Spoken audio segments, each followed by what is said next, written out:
Hello नमस्कार good evening समस्त को मोर प्रणाम। आपण मैंने समस्ते आशा करुँच भलरे थे।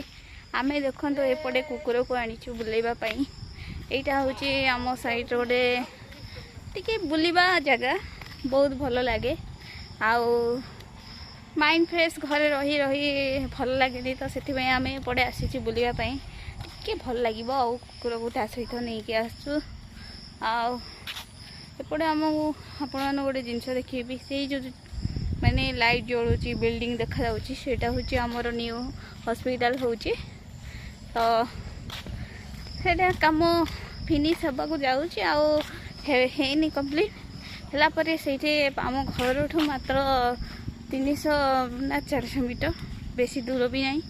आम आराम से जदि कौन देह खराब है तो जल्दी जल्दी आम जाइए हॉस्पिटल पहुँची जीवु। सेटा गोटे आमर मेरिट गुड आउ कौन कहि ठीक था। देखो से भौणी सपटे अच्छी मुझे आसी देखो ये जंगल भाया गछ जाक पूरा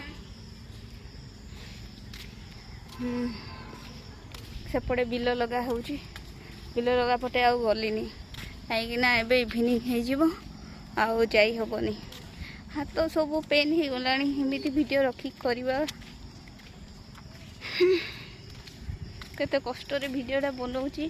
please like and subscribe and कौन कहते बेल आइकन दबाई देवे।